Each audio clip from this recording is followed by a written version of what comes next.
Basuki Cahayapurnama rencananya akan dipanggil oleh DPRD DKI Jakarta terkait kasus UPS. Informasi selengkapnya kita bergabung dengan Yarnes Foni. Yarnes, apakah Ahok siap dipanggil oleh DPRD kali ini? Ya Yohana, benar sekali tadi Basuki Cahayapurnama, Gubernur DKI Jakarta menyatakan bahwa siap jika dipanggil oleh DPRD. Tapi kami belum mendapatkan informasi kapankah DPRD DKI Jakarta akan memanggil Gubernur DKI Jakarta terkait dengan kasus UPS. Beberapa waktu lalu di media dikatakan bahwa ada 2 kasus korupsi di Pemprov DKI Jakarta sewaktu kepemimpinan dari Basuki Cahayapurnama. Yang hal itu dikatakan oleh Abraham Lunggana. Dan tadi kami nyatakan bahwa kapanpun Basuki Cahayapurnama jika dipanggil oleh DPRD akan datang ke kantornya untuk memberikan pemaparan tentang APBD 2015 atau APBDP 2015 atau bahkan APBD 2016. Dan beberapa waktu lalu tadi juga Ahok menyatakan bahwa siap jika kemarin sewaktu panas-panasnya hak angket akan berbicara terkait hak angket ataupun buka-bukaan mengenai hak angket yang kemarin dikatakan memanas juga antara DPRD DKI dan juga Pemprov DKI Jakarta.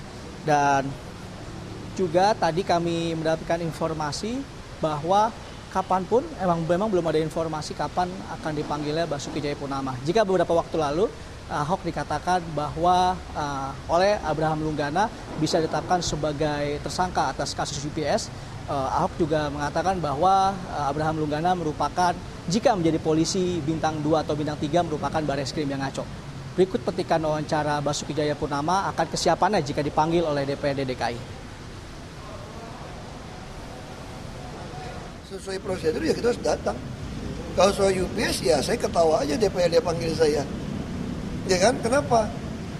Jadi sebelum kita membuat APBD atau merevisi APBD, itu harus ada nota kesepahaman antara gubernur dan DPRD. Nah, kasus UPS di dalam nota kesepahaman kan sudah saya coret, ingat nggak 2014 awal begitu masuk saya ganti Pak Lasro di dalam. Lalu Pak Lasro mencoret ada 3,4 triliun atau berapa itu loh. Lalu kita membuat APBD perubahan. Ada nota kesepahaman KUA PPAS dengan Ketua DPRD Pak Ferrier waktu itu. Mana yang prioritas? KUA PPAS kan ini kebijakan umum anggaran, prioritas plafon anggaran sementara. Nah, pemirsa, upacara prasetya perwira TNI dan Polri telah usai dilaksanakan. Acara dilanjutkan dengan agenda ramah tamah Presiden RI Joko Widodo dengan para perwira beserta keluarga. Untuk informasi selengkapnya kita bergabung bersama rekan kami Putri Ilmi. Putri, acara apa yang sedang berlangsung saat ini di sana? Robert, upacara prasetya perwira TNI dan perwira kepolisian angkatan 2015 di lapangan Bayangkara, Akademi Kepolisian Kota Semarang, Jawa Tengah telah usai dilaksanakan. Acara yang dimulai pada pukul 8 hingga 11 siang tadi dipimpin langsung oleh Inspektur Upacara Presiden Republik Indonesia Joko Widodo. Selanjutnya acara dilanjutkan dengan penyematan tanda pangkat kepada perwakilan 793 perwira TNI dan juga Polri. Kemudian juga acara dilanjutkan dengan pengambilan sumpah, penandatanganan naskah berita acara, dan diakhiri dengan amanat Inspektur Upacara Presiden Republik Indonesia Joko Widodo. Dalam amanat atau sambutannya kepada 793 perwira, Jokowi menyampaikan untuk tidak ada lagi perbedaan antara TNI dan juga Polri dan dengan secara bersama-sama menjaga keutuhan bangsa dan negara. Dan berikut adalah kutipan amanat yang disampaikan oleh Presiden Republik Indonesia Joko Widodo dalam upacara prasetya perwira TNI dan Polri. Para perwira, remaja TNI dan Polri mampu menampilkan diri sebagai contoh perekat bangsa, serta melakukan kerjasama yang harmonis, kerjasama yang sinergis, serta saling mendukung dalam melaksanakan tugas masing-masing yang semakin kompleks. Jangan justru malah terlibat konflik, mempertahankan ego sektoral masing-masing, kurangi terjadinya gesekan antar anggota di lapangan, lakukan pengawasan yang ketat, bangun hubungan komunikasi yang baik, serta pererat rasa kebersamaan. Robert, salah satu hal penting dalam upacara prasetya perwira TNI dan Polri ini adalah pemberian penghargaan Adi Makayasa kepada 4 prawira remaja dari TNI dan Polri yang memiliki prestasi terbaik dalam 3 aspek, yakni aspek pendidikan akademis, jasmani, dan juga kepribadian atau mental. Yakni dari 4 praspa ini diantaranya adalah dari Angkatan Militer, Letda Infanteri Angger Panduyuda yang merupakan putra kedua pasangan Iswadi dan Dei Supriyanti, lulusan SMA Taruna Nusantara yang beralamat di Watu Gilang, Desa Mulusan, Kabupaten Gunung Kidul. Kedua orang tuanya bekerja sebagai seorang guru di salah satu desa di Gunung Kidul. Dan dari Angkatan Laut, Letda Laut Adiaksa Yudhistira yang merupakan putra kedua pasangan Utomo Sidi dan Sri Suparmi, lulusan SMA Taruna Nusantara yang beralamat di Kalongan Wetan, Karanganyar. Sang ayah dan ibu bekerja sebagai seorang guru. Dari Angkatan Udara, Letda Dito Sigit Kuncoro yang merupakan putra kedua pasangan Setio Wibowo dan Rahayu, lulusan SMA Taruna Nusantara yang beralamat di Perum Poplang Purworejo. Sang ayah merupakan PNS DLAJ dan sang ibu berprofesi sebagai guru. Dan yang berasal dari Akademi Polisi, Ibda Fauzi Pratama, putra pertama pasangan Iwan Jumhawa dan Meiti Damayanti, merupakan lulusan SMA Taruna Nusantara yang beralamat di Cipedei, Subang. Sang ayah bekerja sebagai pelatih pebulu tangkis dan ibu adalah seorang dokter. Ya memang Robert, 4 peraja yang berprestasi ini adalah lulusan dari SMA Taruna Nusantara yang sejak duduk di bangku SMP telah berprestasi dan memilih untuk melanjutkan pendidikan ke akademi TNI dan Polri. Dan kami juga tadi sempat mewawancarai salah satu akademi dari militer, yakni Letda Angger Panduyuda, mengenai kebanggaannya sudah bisa menjadi salah satu yang terbaik yang mewakili akademi militer. Dan berikut adalah kutipan wawancara kami. Predikat Adi Makayasa jadi tanggung jawab baru bagi saya, kan banyak yang memantau, sehingga nggak mungkin untuk saya berbuat pelanggaran. Saya harus bekerja seprofesional tugas Polisi Angkatan Darat. Kemudian menjadi motivasi bagi saya lebih untuk selalu berbuat yang lebih baik. Ya Robert, usai upacara prasetya perwira TNI dan Polri, Presiden Republik Indonesia Joko Widodo melanjutkan acara Ramatama dengan para keluarga dan juga para prasetya perwira TNI dan Polri yang dilakukan secara internal di gedung Bayangkara dari Akademi Kepolisian. Kembali ke studio. Baik, terima kasih Putri Ilmi atas informasi Anda. Selamat siang pemirsa, Anda menyaksikan Headline News pukul 14 waktu Indonesia Barat. Hari ini Komisi Pemberantasan Korupsi mengagendakan pemeriksaan terhadap sejumlah saksi dan tersangka kasus korupsi.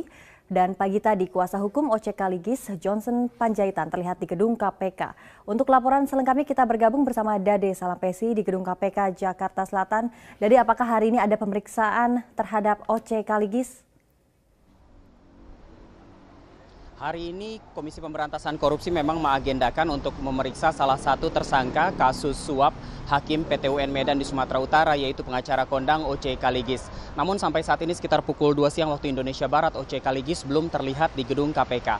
Tapi pagi tadi sekitar pukul 11 waktu Indonesia Barat, salah satu kuasa hukum OC Kaligis yaitu Johnson Panjaitan terlihat meninggalkan gedung Komisi Pemberantasan Korupsi. Dan usai memberikan keterangan, Johnson dan timnya membagikan salinan surat terbuka yang menurut mereka salinan surat terbuka ini ditulis langsung oleh OC Kaligis yang ada di Rutan Guntur, Jakarta.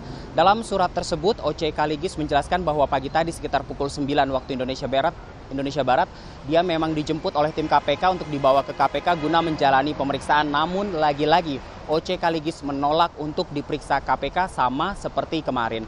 OC Kaligis berdalih bahwa sesuai dengan pasal 66 KUHP, tersangka atau terdakwa tidak dibebani kewajiban pembuktian. Dan dia juga mengemukakan sejumlah alasan mengapa sampai saat ini dia tidak mau diperiksa oleh KPK. Di antaranya kesehatannya yang sedang mengalami gangguan khususnya mengenai tensi darahnya yang tidak stabil. Selain itu juga menurut Oce Kaligis dan tim kuasa hukumnya, dia sudah mengajukan kepada KPK agar diperbolehkan untuk menjalani perawatan di RSPAD Gatot Subroto, namun sampai saat ini belum diberikan jawaban oleh KPK. Selain itu menurut Oce Kaligis, 2 alat bukti yang ada yang menjadi dasar penetapannya sebagai tersangka juga sudah cukup sehingga dia tidak mau diperiksa oleh KPK. Dan pada 14 Juli lalu, Oce Kaligis juga sudah di BAP tersangkakan oleh KPK walaupun ditolak oleh pihak Oce Kaligis. Dan 2 hari yang lalu menanggapi penolakan pemeriksaan oleh Oce Kaligis ini, pihak Komisi Pemberantasan Korupsi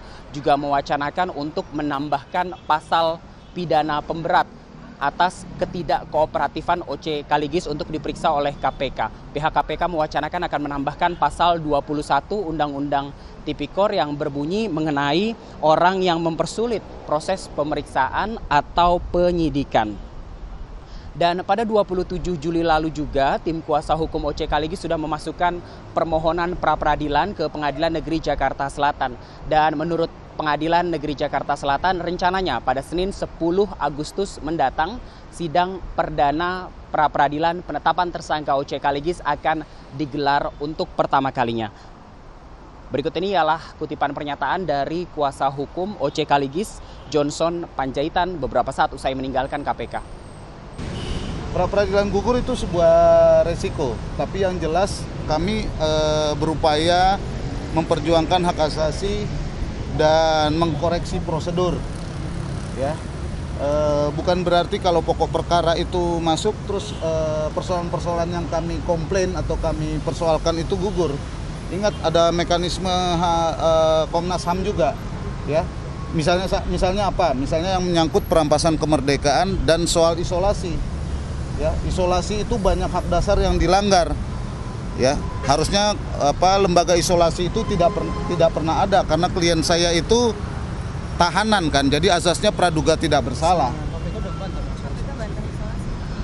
Untuk 2 tersangka lainnya dalam kasus ini yaitu Gatot Pujonugroho dan juga istrinya Eva Susanto, KPK mengagendakan akan memeriksa mereka pada Senin 3 Agustus mendatang. Demikian Gilang, kembali ke Anda. Pemirsa, Presiden Joko Widodo telah memerintahkan Menteri Kesehatan untuk mengonfirmasi sistem BPJS yang dianggap tidak sesuai dengan syariah Islam. Istana akan menunggu hasil pertemuan antara Menkes dan MUI untuk membahas hal tersebut. Menurut Sekretaris Kabinet Andi Wijayanto mengatakan 2 hari lalu Menteri Kesehatan dan Kepala BPJS telah berdialog dengan MUI untuk mengonfirmasi fatwa haram BPJS. Rencananya pertemuan lanjutan akan digelar pada pekan depan setelah pelaksanaan Muktamar NU dan Muhammadiyah. Presiden meminta Menteri Kesehatan mencari titik temu untuk menyimpulkan apakah perlu ada modifikasi sistem BPJS atau tidak.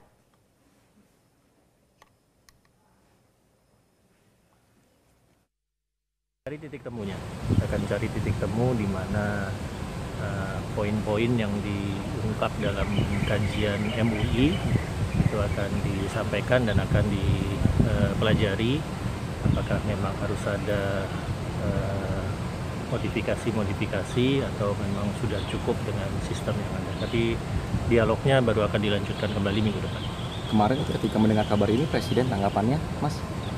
Itu memerintahkan kedua pejabat itu untuk segera melakukan dialog dengan MUI. Ada waktu untuk mendapatkan solusi titik temunya? Sesegera mungkin, tapi karena MUI-nya kemudian meminta dialognya dilanjutkan minggu depan, jadi kami tunggu hasil dialog antara ketiga pihak terkait.